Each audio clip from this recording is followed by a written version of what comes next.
dan guru penggerak angkatan 9. Oke, selamat datang Bapak Ibu guru hebat. Mari belajar bersama, berkolaborasi, saling mendukung dalam mewujudkan budaya positif di sekolah kita, yaitu sekolah tercinta, sekolah kita SMA Negeri 1 Sambung. Oke, terima kasih. Nah, ternyata untuk menerapkan disiplin budaya positif itu ternyata banyak sekali ilmu pengetahuan atau banyak sekali yang harus kita pelajari sebelum kita bisa menerapkan budaya positif. Di sini nanti kita akan belajar tentang salah satunya tentang perubahan paradigma belajar. Kemudian yang kedua disiplin positif, kebutuhan dasar manusia, motivasi perilaku manusia, posisi kontrol restitusi, kemudian keyakinan kelas, dan tentang segitiga restitusi. Kok ada segitiganya? Apa itu? Nanti kita akan mempelajari tentang ini bersama-sama. Nanti saya minta sharingnya semuanya dari ibu-ibu semua ya. Siap. Oke. Yang pertama yaitu kita akan belajar dengan paradigma baru. Sesuai dengan kurikulum baru kita yaitu kurikulum Merdeka. Jadi di sini itu pembelajaran dirancang berdasarkan prinsip pembelajaran terdiferensiasi, sehingga siswa belajar sesuai dengan kebutuhan fase perkembangannya untuk mewujudkan profil pelajar Pancasila. Jadi sudah beda dengan kurikulum yang lalu. Jadi sekarang itu sedang ramai-ramainya tentang pembelajaran berdiferensiasi sesuai dengan fase perkembangan. Jadi tiap anak itu tumbuh dan mengalami fase-fase yang berbeda. Terus di sini tujuannya adalah untuk mewujudkan profil pelajar Pancasila yang seperti yang kita tahu, profil pelajar Pancasila yang pertama adalah beriman, bertakwa kepada Tuhan Yang Maha Esa dan berakhlak mulia. Kemudian yang kedua berkebinekaan global. Yang ketiga adalah bergotong royong. Kemudian kreatif, bernalar kritis dan mandiri. Jadi di kurikulum Merdeka ini kita ingin mewujudkan anak-anak kita menjadi anak-anak yang mempunyai profil pelajar Pancasila. Nah, belajar dengan paradigma baru teori kontrol. Jadi kalau zaman dulu kita memiliki pandangan. Jadi pandangan orang atau guru zaman dulu itu ada ilusi guru itu mengontrol murid. Terus kemudian bahwa semua penguatan positif itu efektif dan bermanfaat. Kemudian ada ilusi bahwa kritik dan membuat orang merasa bersalah. Jadi guru yang sering dilakukan guru, kita mengkritik, kemudian kita membuat murid itu merasa bersalah, itu bisa menguatkan karakter siswa. Itu dulu. Kemudian ada lagi ilusi bahwa orang dewasa memiliki hak untuk memaksa. Nah, bagaimana seseorang bisa berubah dari paradigma stimulus respon kepada pendekatan teori kontrol itu? Nah, ini perbedaannya. Jadi perbedaan pandangan zaman dulu dan yang sekarang. Ketika dulu itu kita menganggap semua realitas atau kebutuhan kita sama, tapi ternyata setelah dilihat lagi realitas atau kebutuhan kita, apalagi antara guru dan murid itu berbeda. Kemudian semua orang melihat hal yang sama. Pada teori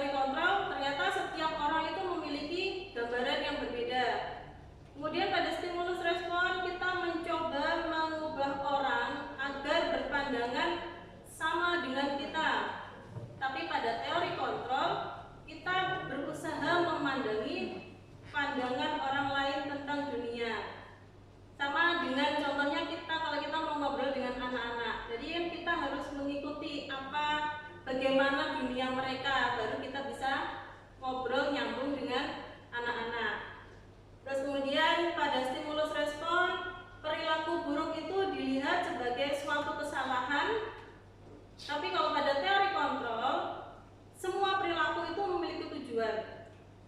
Jadi tidak semua kesalahan itu buruk.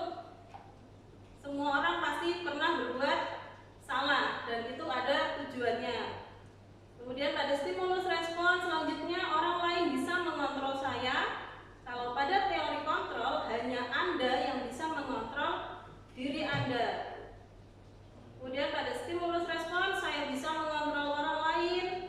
Pemaksaan ada pada saat rujukan gagal dan mode berpikir menang atau kalah. Sedangkan pada teori kontrol itu Anda tidak bisa mengontrol orang lain. Kemudian diperlukan kolaborasi dan konsensus menciptakan pilihan-pilihan baru. Terus kemudian ada model berpikir menang-menang. Jadi tidak ada yang kalah dalam teori kontrol seharusnya. Nah, ini bisa kita praktekkan. Saya minta tolong bantuannya Bu Titik dan Bu Ervin untuk maju ke depan. Kita mau bermain peran sebentar. Ya, bisa ya, minta tolong bantuannya sebentar untuk maju ke depan. Kita mau bermain peran antara di sini ada Bu gurunya Bu Titik, kemudian muridnya adalah Bu Ervin. Oke, siap. Di sini saja. Maju ke depan. Main peran yang ini Bu, yang menggenggam sesuatu yang berharga. Wow. Nah, jadi di sini murid, Bu Ervin sebagai murid, Bu Ervin sebagai murid itu pura-puranya punya sesuatu yang berharga apa ya? Ini kan. Boleh, pinjam sebentar. Nah, punya sesuatu yang berharga yang tidak ada orang yang tahu. Nah, di sini Bu Titi sebagai guru, bagaimana caranya biar bisa merayu muridnya untuk membuka apa isi dompet itu? Kalau bisa bahkan memintanya. Muridnya pokoknya harus punya ini ya, tahan diri. Tapi kalau memang tergoda boleh diserahkan akhirnya. Tapi isinya apa ini? Ayo, ini bisa pura-puranya ada surat cinta di situ yang mau dikasihkan ke pacarnya.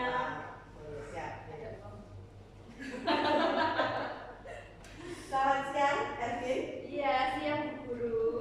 Wah, menarik sekali. Apa?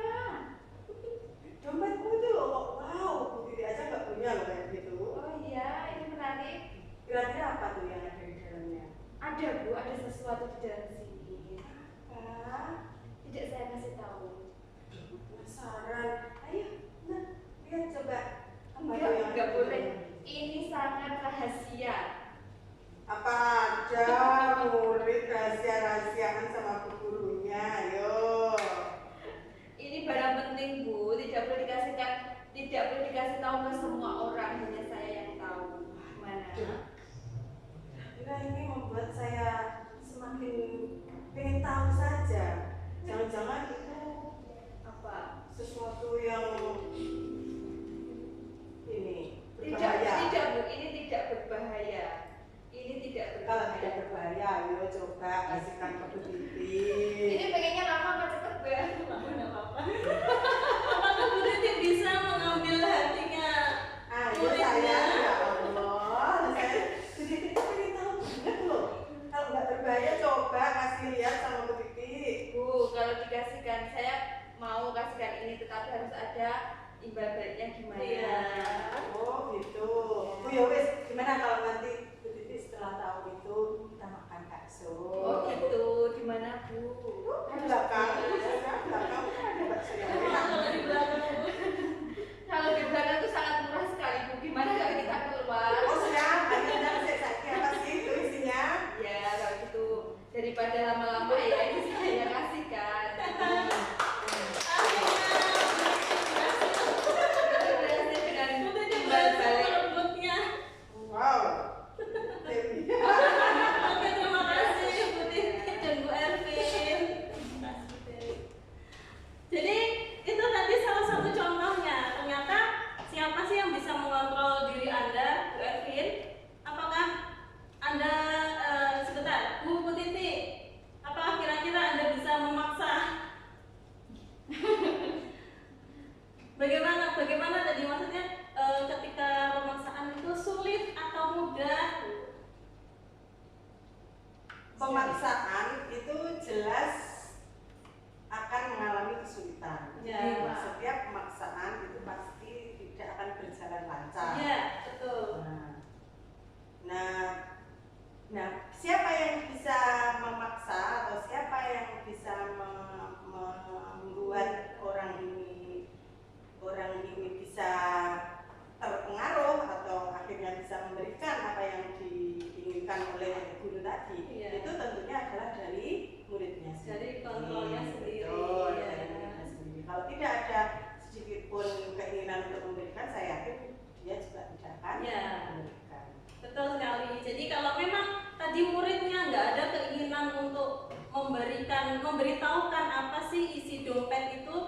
pasti nggak akan, walaupun sampai pulang sampai 3 hari kemudian, 3 tahun kemudian tidak akan bisa. Tapi karena muridnya dengan senang hati, karena ada tadi model berpikir menang sama menangnya. Saya kasih tahu dompet ini, nanti saya dapat bakso. Jadi ada motivasi ya, menang sama menangnya tadi di situ. Terus kemudian, nah kita lanjutkan ke disiplin positif. Dalam keseharian, dalam kehidupan kita sehari-hari, disiplin itu dimaknai menjadi sesuatu yang dilakukan seseorang pada orang lain untuk mendapatkan kepatuhan. Jadi biasanya kita cenderung menghubungkan kata disiplin itu dengan ketidaknyamanan. Jadi kalau kita melakukan itu karena kita terpaksa, atau mungkin karena kita takut sama guru itu, akhirnya kita mau nggak mau melakukan itu gitu. Nah, sebagai pendidik, sebagai guru, tujuan kita adalah membantu murid untuk memiliki disiplin diri sehingga mereka bisa berperilaku dengan mengacu pada nilai-nilai kebajikan universal dan memiliki motivasi intrinsik bukan ekstrinsik. Jadi motivasi untuk melakukan disiplin diri itu dari dalam dirinya sendiri, tanpa adanya rasa takut atau tanpa adanya pemaksaan dari orang lain. Murid itu sadar untuk melakukan disiplin diri. Nah, disiplin positif di sini merupakan salah satu cara penerapan disiplin yang bertujuan untuk menumbuhkan kesadaran serta memberdayakan anak untuk melakukan sesuatu tanpa sogokan, ancaman maupun hukuman. Jadi tanpa adanya hukuman, tanpa disuruh pun anak itu sudah melakukan disiplin, sudah melaksanakan disiplin dalam dirinya. Nah, sekarang kita masuk ke dalam kebutuhan dasar manusia. Ternyata manusia itu melakukan segala sesuatu itu ada alasannya. Kalau kebutuhan dasar manusia di sini ada 5 kebutuhan dasar. Yang pertama adalah bertahan hidup. Bertahan hidup itu contohnya makan, minum.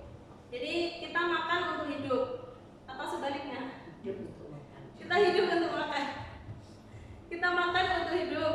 Kemudian rasa kasih sayang dan rasa diterima. Kebutuhan dasar yang kedua adalah rasa kasih sayang dan rasa diterima. Jadi manusia itu pasti membutuhkan kasih sayang dan rasa diterima oleh orang-orang di sekitarnya. Terus kemudian yang ketiga adalah penguasaan, yaitu kebutuhan pengakuan atas kemampuan dirinya. Jadi seseorang anak itu kalau dianggap dia mampu, pasti dia bahagia sekali gitu. Terus yang keempat, kebutuhan dasarnya adalah kebebasan, yaitu kebebasan dalam dirinya, freedom. Dan yang lain adalah kesenangan. Jadi seseorang itu melakukan segala sesuatu pengennya tuh karena senang. Nah, bagaimana cara kita sebagai guru untuk memunculkan rasa senang siswa dalam belajar? Nah, di sini ada satu kasus yang berkaitan dengan kebutuhan dasar. Saya bacakan. Jadi misal Anda adalah seorang wali kelas 10-4. Terus kemudian pada suatu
Boleh dipikirkan sebentar.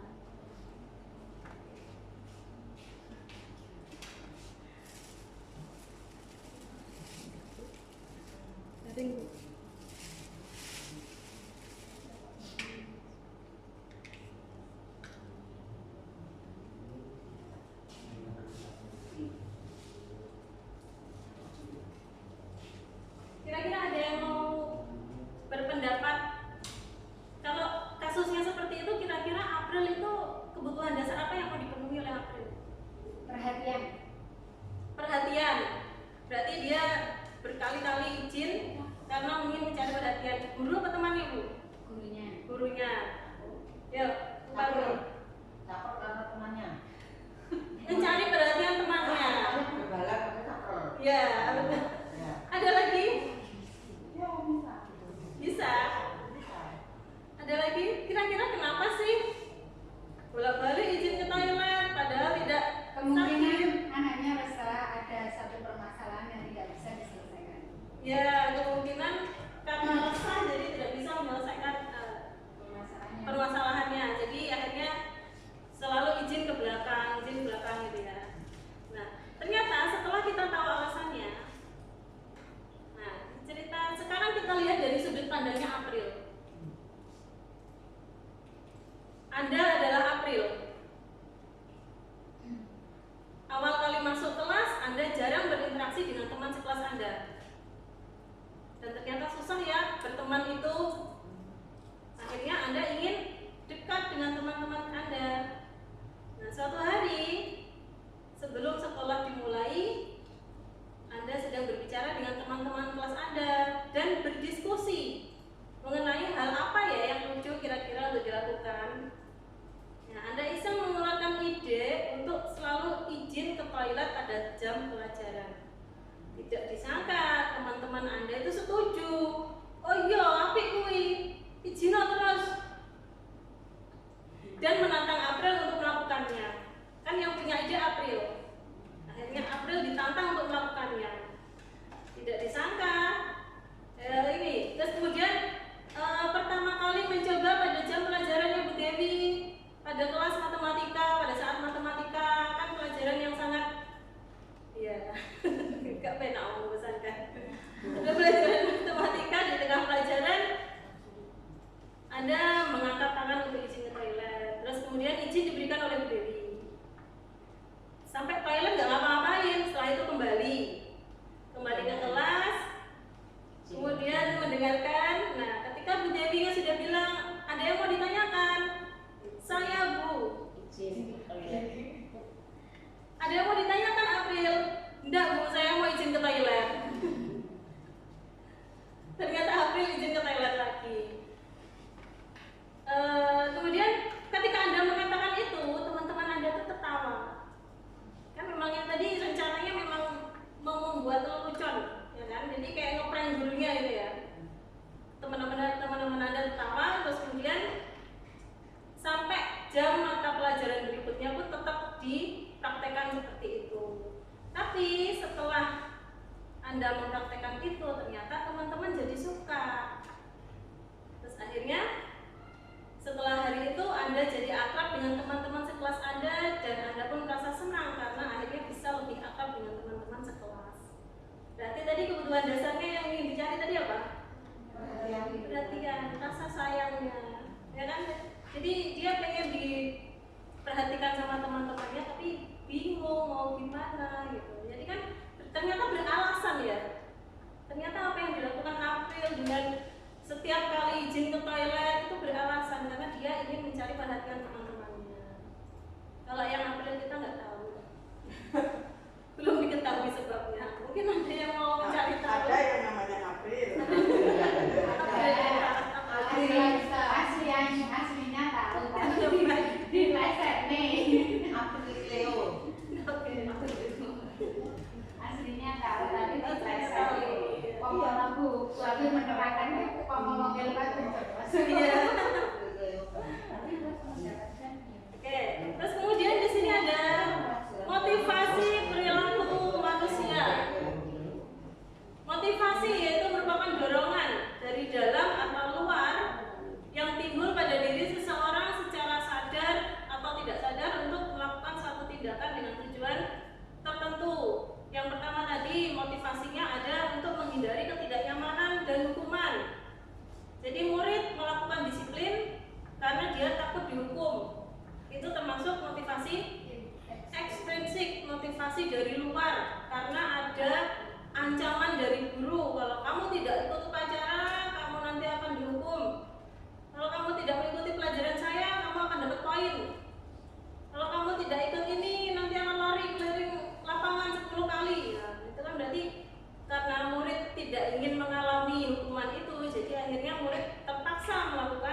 disiplin diri.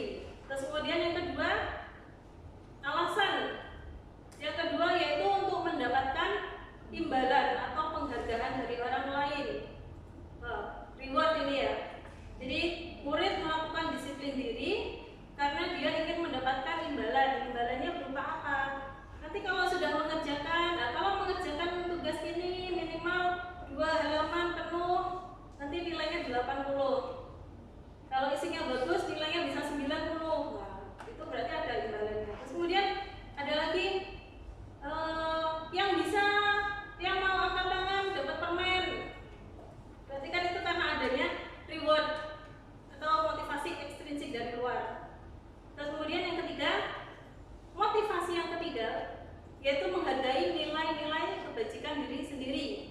Murid melakukan disiplin diri karena sadar akan nilai kebajikan dirinya, dan ini merupakan motivasi intrinsik, motivasi dari dalam dirinya sendiri.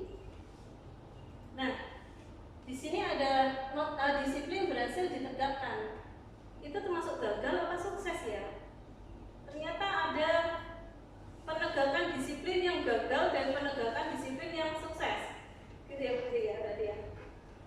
Seperti apa sih yang gagal? Nah, konsep disiplin dengan identitas gagal. Jadi disiplin itu laksana tapi gagal karena yang pertama adanya hukuman. Jadi karena anak terpaksa. Kemudian dalam hukuman itu biasanya anak merasa sakit atau menyakitkan, kemudian tidak nyaman. Murid takut, murid terpaksa melakukan. Terus kemudian karena hukuman itu murid jadi menyembunyikan kesalahan dan murid menjadi rendah diri, tidak percaya diri. Terus kemudian disiplin karena adanya penghargaan. Biasanya disiplin itu tidak efektif kalau tidak ada rewardnya, tidak akan terlaksana dengan baik disiplin dirinya. Terus kemudian penghargaan itu bisa merusak hubungan atau sifat iri dari temannya. Terus kemudian mematikan kreativitas, menghukum dengan sistem ranking, kemudian merampas hak dan menghargai diri sendiri. Itu adalah konsep disiplin dengan identitas gagal. Nah, terus yang sukses seperti apa? Nah, di sini ada konsep disiplin dengan identitas sukses. Yang pertama dengan adanya konsekuensi, gantinya hukuman. Jadi konsekuensi yaitu penguatannya jangka pendek. Kemudian perlu monitoring yang berkelanjutan, jadi harus dipantau terus, tidak bisa dibiarkan. Kemudian stimulus respon, murid menghargai peraturan. Terus kemudian pada konsekuensi ini kehilangan waktu merenungi kesalahan. Jadi murid kehilangan waktu untuk merenungi kesalahan. Nah, konsep disiplin yang sukses yang berikutnya adalah dengan adanya restitusi. Restitusi itu apa nanti akan kita bahas. Jadi ciri-cirinya murid bertanggung jawab atas perilakunya. Yang kedua, fokus pada pemecahan masalah jangka panjang. Murid menghargai dirinya dan orang lain. Kemudian dirinya sebagai pemegang kontrol. Dan murid bersemangat memperbaiki dirinya. Jadi ada keinginan dari dalam dirinya untuk melakukan disiplin diri. Jadi faktor intrinsik tadi. Nah, di sini mulai kita akan menjelaskan tentang konsep disiplin melalui pendekatan restitusi. Ini salah satu cara untuk menanamkan budaya positif pada murid. Nah, restitusi itu sendiri adalah proses menciptakan kondisi bagi murid untuk memperbaiki kesalahan mereka atau agar mereka bertanggung jawab sehingga mereka nanti bisa kembali pada kelompok mereka dengan karakter yang lebih kuat, jadi tidak merasa rendah diri walaupun mereka sudah melakukan kesalahan. Nah, ciri restitusi saat siswa melakukan kesalahan, yang pertama restitusi dilakukan bukan untuk menebus kesalahan, tetapi restitusi itu dilakukan agar siswa bisa belajar dari kesalahannya. Kemudian yang kedua, memperbaiki hubungan. Terus kemudian restitusi itu adalah tawaran, bukan paksaan. Terus kemudian menuntun untuk melihat ke dalam diri, mencari kebutuhan dasar yang mendasari tindakan. Jadi kita tahu alasan anak itu melakukan kesalahan itu kenapa. Dan kemudian yang terakhir, ciri restitusi yang terakhir adalah fokus pada solusi perbaikan diri siswa.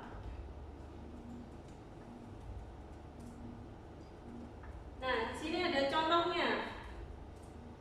Perbedaan ketika kita melakukan hukuman, konsekuensi, dan restitusi. Di sini contoh kasusnya adalah ketika ada siswa yang tidak mengerjakan tugas. Pada hukuman, biasanya guru memerintah siswa untuk hormat. Guru memerintah siswa untuk lari keliling lapangan. Guru memerintah siswa untuk skot jam. Dan biasanya hukuman pasti kena fisik. Jadi terus di sini pada hukuman itu guru pasti marah dan murid takut. Guru marah akhirnya pensi. Daerah tinggi. Ya, berbahaya. Bukan hanya berbahaya untuk murid tapi juga berbahaya untuk guru. Jadi sebaiknya kita mulai menghindari hukuman. Terus yang kedua adalah pada konsekuensi. Biasanya konsekuensi itu diberikan sesuatu yang berhubungan dengan kesalahannya. Jadi misal di sini ketika pelajaran tidak mau mengerjakan tugas malah melihat HP misal. Nah, itu konsekuensinya murid diperintah untuk mengerjakan tugas saat jam istirahat. Terus kemudian ada juga bisa juga murid diperintahkan mengerjakan sebanyak 3 kali lipat atau menulis 2 kali lipat lebih banyak daripada teman-temannya. Terus di konsekuensi ini ciri-cirinya guru itu tegas dan murid menghargai peraturan. Guru tegas, tidak perlu marah. Murid menghargai peraturan karena sudah tahu, oh nanti kalau saya tidak mengerjakan berarti saya harus mengerjakan di saat istirahat. Eman-eman waktu istirahat tuh kan gitu. Kalau saya tidak mengerjakan, nanti saya lebih banyak lagi tugasnya, berarti saya mending mengerjakan gitu. Terus kemudian pada bagian yang ketiga dengan restitusi. Jadi pada restitusi ini guru menanyakan keyakinan kelas yang mungkin sudah dibuat di kelasnya. Terus kemudian membantu siswa menemukan permasalahannya, yaitu alasannya kenapa dia tidak mengerjakan tugas yang tadi. Terus kemudian guru membimbing siswa untuk menemukan solusi mandiri. Pada restitusi ini guru bersikap terbuka. Kemudian siswa juga terjaga harga dirinya dan menghormati orang lain. Karena pada restitusi itu biasanya dikaitkan dengan keyakinan yang ada pada dirinya.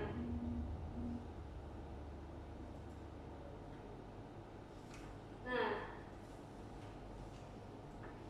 guru sebagai pendidik ternyata mempunyai posisi kontrol restitusi. Mungkin saya pribadi yang paling sering dulu itu saya adalah sebagai penghukum. Tidak terlambat masuk kelas, berdiri di depan, angkat kakinya 1. Terlambat, silakan berkeliling lapangan dulu 3 kali baru masuk kelas. Sering sekali seperti itu. Terus kemudian ada yang kedua, ada membuat rasa bersalah. Jadi dengan kata-katanya guru itu bisa membuat murid itu seperti down gitu loh, merasa bersalah banget. Terus kemudian posisi yang ketiga adalah teman.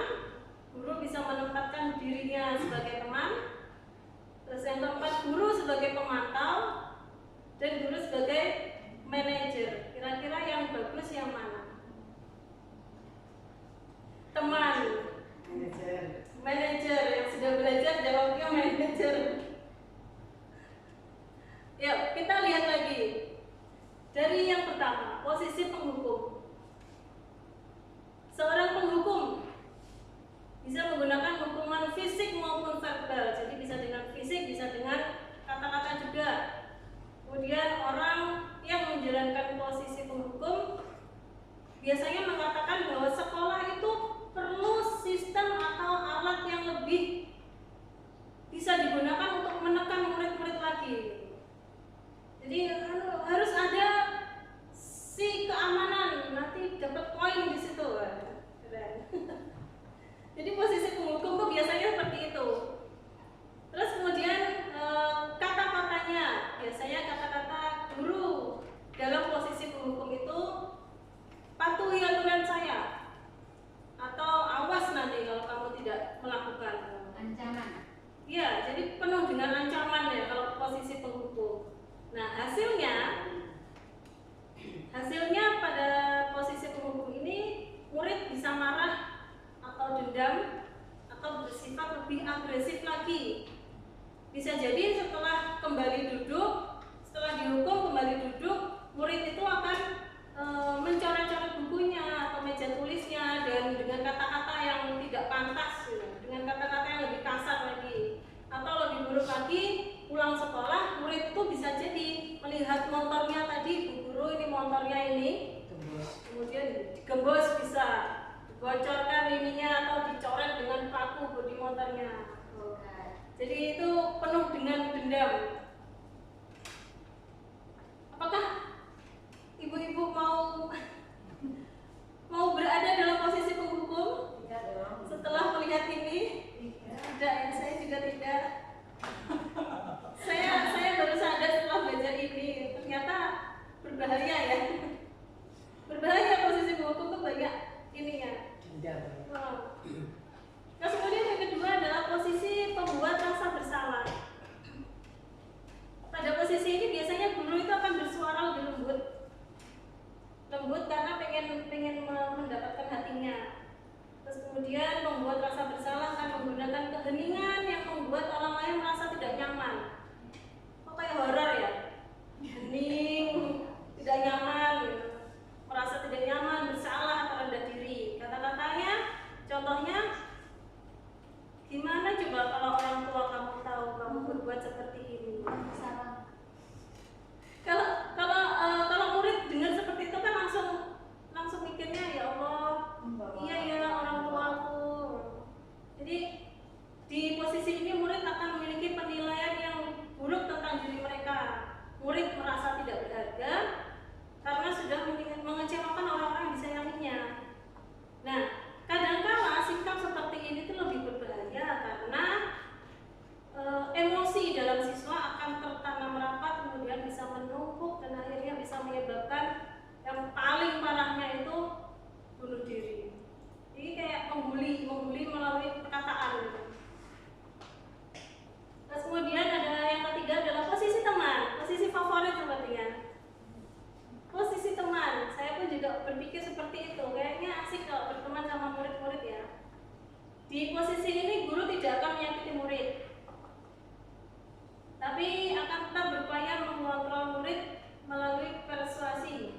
Jadi posisi teman pada guru ini bisa bersikap negatif maupun positif. Ternyata ada negatifnya juga. Positifnya, hubungan baik terjalin antara guru dan murid. Tapi negatifnya, ketika suatu saat guru itu tidak bisa membantu, murid itu kecewa dan akan berpikir, saya pikir bapak ibu itu teman saya, ternyata nggak mau bantu. Padahal kan kalau posisi teman harusnya akan membantu, seperti apapun kondisinya akan dibantu gitu kan. Tapi ternyata kita berposisi sebagai teman hanya untuk memanfaatkan. Murid merasa dikecewakan dan akhirnya tidak mau lagi berusaha karena merasa dihianati oleh temannya tadi. Nah, hasilnya di sini ketika guru berposisi sebagai teman, murid akan merasa senang dan akrab, positif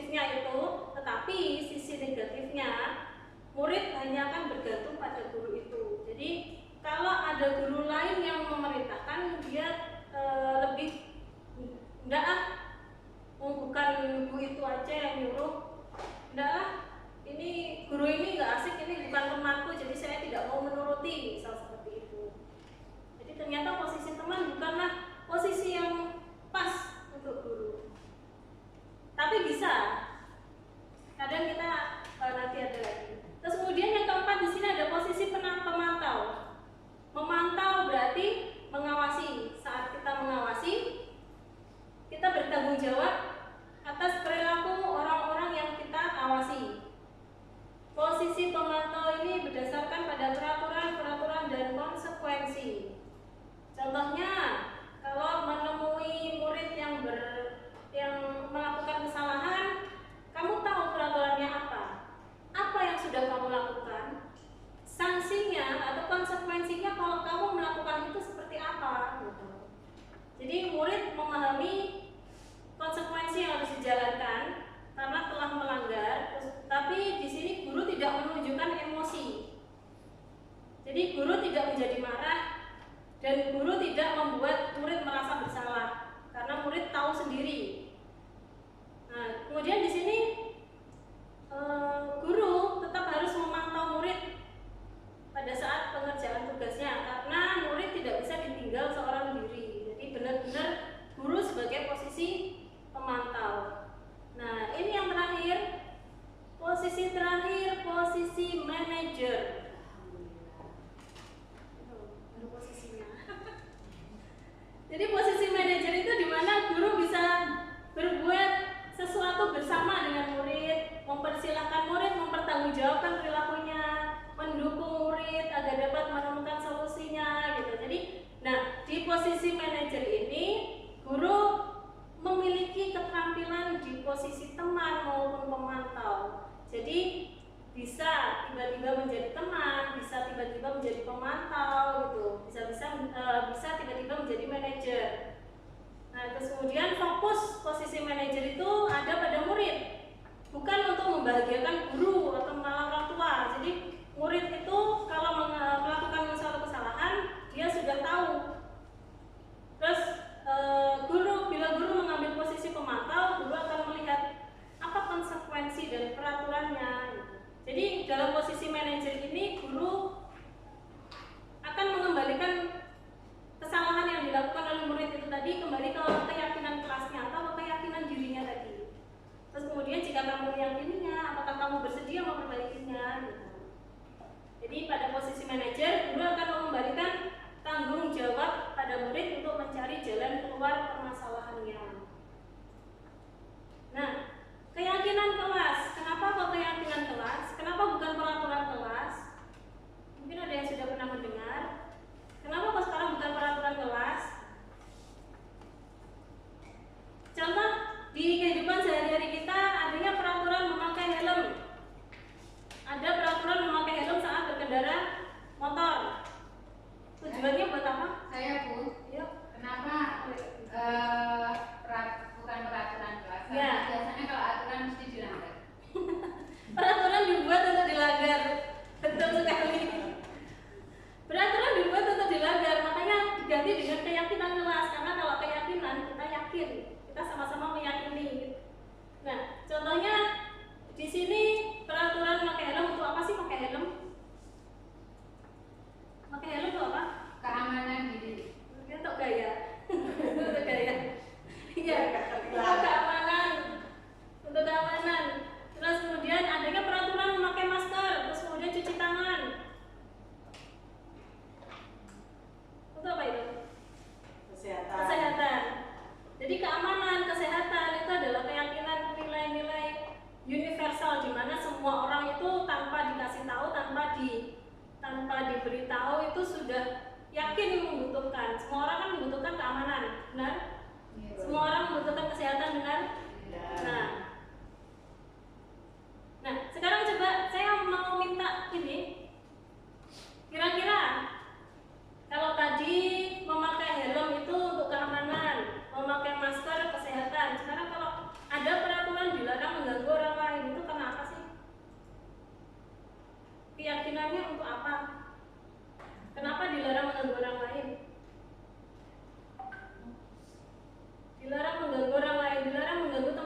belajar. Berarti kalau untuk belajar kita membutuhkan suasana yang nyaman, kita butuh suasana yang tenang, misal seperti itu. Jadi kalau biar kelasnya tenang, nyaman, itu apa yang tidak boleh dilakukan? Baru dikaitkan ke situ. Kalau dulu saya tanyanya itu dulu, apa yang diminta? Lah kok malah tidur di kelas, main HP, lah aku terus piye? Saya bingung waktu itu. Ternyata kita kita hubungkan dengan keyakinan itu tadi loh, keyakinan diri. Nah, di sini diskusi tentang peraturan itu kita fokuskan pembahasannya pada motivasi dan tujuan. Kenapa aturan itu diadakan? Terus kemudian peraturan yang tidak boleh makan di kelas, tidak boleh rame, tidak boleh main HP, itu tadi kita rumuskan ke menjadi keyakinan. Seperti yang sebelumnya tadi. Kenapa kok tidak boleh berlarian di dalam kelas, tidak boleh berlarian di koridor kelas karena untuk keselamatan. Kenapa tidak boleh memukul temannya karena keamanan, karena saling menghormati gitu. Jadi kita kembalikan peraturan itu menjadi keyakinan. Terus setelah itu baru kita desain dan kita tempel di dinding kelas, kita desain dengan cantik agar anak-anak senantiasa membaca dan ingat tentang keyakinan kelasnya. Nah, kegiatan membuat keyakinan kelas ini bersifat lebih abstrak daripada peraturan yang lebih rinci dan konkret, berupa pernyataan-pernyataan universal. Jadi keyakinan yang dituliskan, bukan peraturan. Terus kemudian pernyataan dibuat dalam bentuk positif. Terus kalau bisa sedikit saja, jangan terlalu banyak agar mudah diingat dan mudah dipahami oleh siswa. Kemudian disesuaikan dengan kondisi kelas agar mudah diterapkan dan selalu meninjau kembali keyakinan kelas itu dari waktu ke waktu. Jadi kalau memang ada yang mau diganti, ada yang mau dirubah, silakan. Dan yang terakhir dan yang paling penting itu semua warga kelas ikut saat membuat dan setuju atau semua yang menyetujui tanpa ada paksaan. Nah, contoh keyakinan kelas di kelas 1, setiap anggota kelas perlu belajar, karena kalau kelas 1 kan masih pemahamannya kan masih harus kayak didikte gitu ya. Jadi setiap anggota kelas perlu senang. Jadi jangan sampai sekolah itu dengan hati yang sedih. Setiap anggota kelas perlu melakukan tugas. Beda dengan keyakinan yang kelas 5. Kelas 5 mulai memunculkan keyakinan, jadi selalu bersikap positif, senantiasa menjadi diri yang terbaik. Beda lagi dengan keyakinan kelas 7 dan ke atas. Jadi kalau kita masuk ke fase yang paling bawah, jadi keyakinan kelas itu cukup dituliskan, misal keyakinannya saling menghormati, saling menghargai. Kemudian di bawahnya bisa dituliskan penjelasannya. Jadi kami warga kelas 10 meyakini bahwa sangat penting untuk menghormati semua orang dan barang milik orang lain. Itu kan sudah termasuk mengembalikan ketika meminjam, sudah termasuk bilang dulu ketika mau mengambil barang temannya dan seterusnya. Nah, sekarang kita masuk ke segitiga restitusi. Untuk agar lebih bisa memahami, kita lihat dulu film pendek di sini.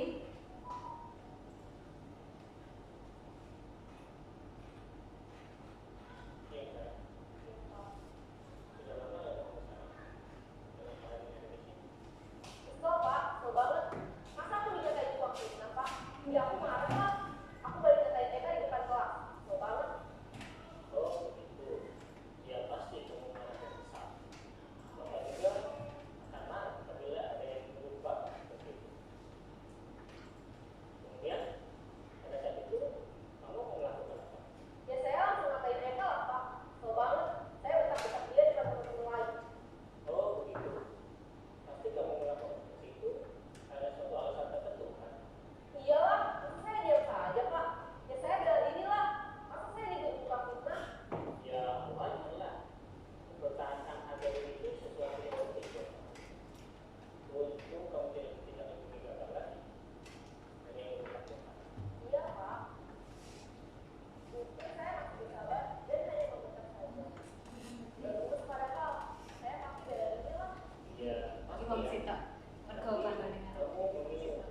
video pendek tadi itu adalah penerapan segitiga restitusi. Kenapa kok segitiga? Nah, tadi kan ada, kenapa segitiga? Karena ternyata langkahnya ada 3. Pada segitiga restitusi itu langkah yang pertama kita harus menstabilkan identitas. Jadi prinsip membuat kesalahan itu adalah bagian dari proses pembelajaran. Kemudian berperan menggeser identitas murid dari identitas gagal ke identitas sukses. Kemudian jangan mengkritik murid yang sedang mengalami identitas gagal. Jadi itu tadi, ketika setiap murid melakukan kesalahan, jangan kita langsung menjudge, kue ini salah, itu jangan. Jadi malah kita ini dulu, pokoknya semua orang itu pernah melakukan kesalahan. Misal bisa juga dengan memberi contoh, saya dulu juga pernah seperti itu, hampir aja. Jadi membuat kesalahan itu adalah sesuatu yang wajar. Manusia tidak ada yang sempurna. Terus kemudian kita pasti bisa memperbaiki masalah ini. Saya tidak menanyakan kesalahannya, tapi fokus memperbaiki masalah ini. Itu. Nah, kemudian sisi yang kedua yaitu kita memvalidasi tindakan yang salah. Jadi berdasarkan prinsip setiap perilaku berupaya untuk memenuhi suatu kebutuhan tertentu. Jadi segala sesuatu yang dilakukan oleh seseorang itu pasti memiliki alasan. Kemudian guru akan bergeser dari pemikiran stimulus respon menjadi proaktif. Mengenali dan mengakui kebutuhan murid dapat memperbaiki hubungan dengan murid. Kemudian pernyataan atau pertanyaan yang disampaikan tidak menghakimi atau memojokkan murid itu. Pertanyaan yang bisa diajukan, yang pertama, kamu bisa saja bertindak lebih gegabah dari ini, seperti tadi yang dilakukan bapaknya tadi. Untung kamu cuma membentak-bentak ya, untung kamu tidak memukul temanmu tadi. Gitu. Terus kemudian pernyataan selanjutnya, kamu bukan melakukannya tanpa suatu alasan tertentu kan? Kamu melakukannya karena mempertahankan sesuatu yang penting bagimu. Terus mungkin kamu bisa mempelajari suatu perilaku baru yang lebih efektif. Bisakah kamu mempelajarinya? Nah, sisi yang ketiga, kegiatan yang ketiga dari segitiga restitusi itu adalah menanyakan keyakinan. Jadi kembali lagi ke keyakinan kita tadi. Teori kontrol itu menyatakan bahwa pada dasarnya kita semua itu termotivasi secara intrinsik. Saat perilaku telah divalidasi dan identitas sukses telah stabil, maka murid siap mengaitkan keyakinannya dengan tindakannya yang salah. Pertanyaannya yang bisa kita lakukan sebagai keluarga atau sebagai siswa, apa yang kamu yakini? Nilai-nilai apa yang telah kita sepakati di kelas? Seperti apa gambaran sebuah kelas yang ideal bagi kamu? Terus kemudian kamu ingin menjadi orang yang seperti apa? Jadi pada segitiga restitusi ini kita akan mengembalikan kesalahan yang dilakukan murid pada keyakinan yang dimilikinya. Hal-hal yang perlu diperhatikan dalam segitiga restitusi, yang pertama, perilaku yang salah perlu dikaitkan dengan nilai keyakinan yang disepakati. Kalau tadi kesalahannya adalah membentak-bentak temannya, itu sebenarnya itu sesuai nggak dengan keyakinan kamu? Kan muridnya tadi otomatis menjawab, ya enggak lah Pak, saya juga ingin menghargai orang lain. Gitu. Ternyata dia sendiri dalam dirinya punya keyakinan untuk menghargai orang lain. Terus kemudian yang perlu diperhatikan yang kedua adalah kesediaan orang yang melakukan kesalahan untuk memperbaiki masalah. Bersedia nggak kamu memperbaikinya? Itu tadi. Kemudian yang ketiga, pemecahan masalah sebisa mungkin dibuat relevan atau ada hubungannya dengan masalah yang dibuat. Jangan keluar dari masalah. Terus kemudian yang keempat adalah perlu adanya suatu usaha perbaikan dari pihak yang berbuat kesalahan. Dan yang terakhir, perlu kesalahan. Nah, dengan penerapan segitiga restitusi ini diharapkan guru dapat memiliki posisi manajer yang bisa membuat murid lebih percaya diri, bertanggung jawab, dan mandiri. Alhamdulillah.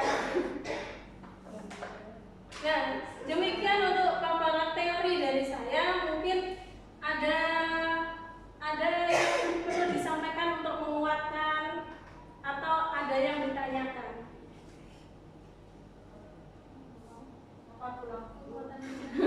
Menguatkan aja.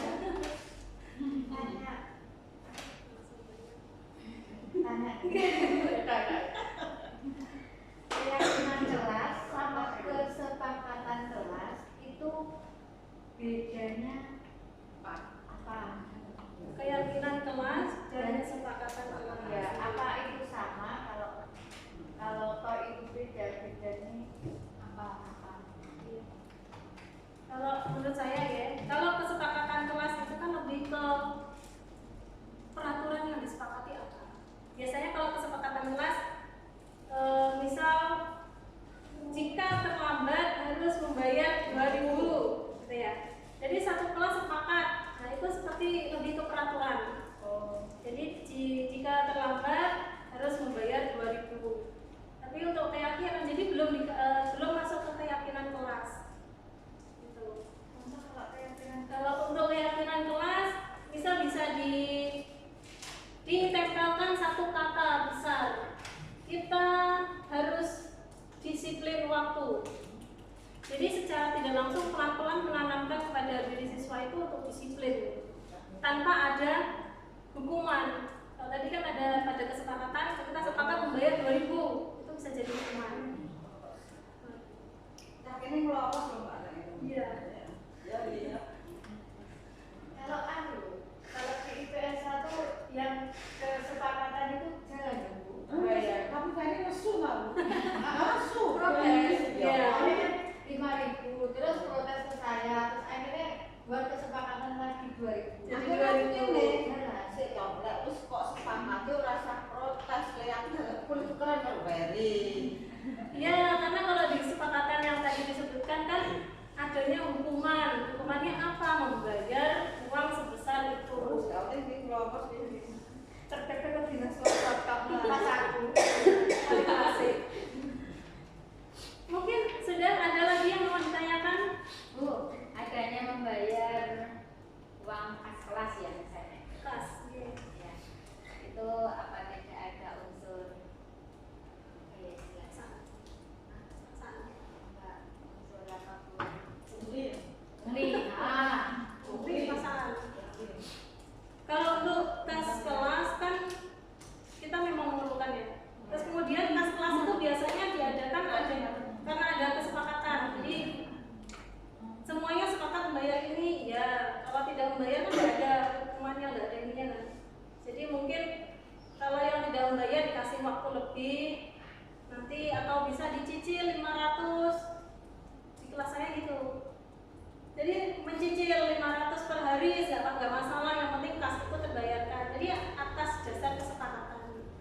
Beda kalau itu tidak disepakati, itu nanti masuknya ke bisa masuk ke pemaksaan. Tapi walau itu walau kesepakatan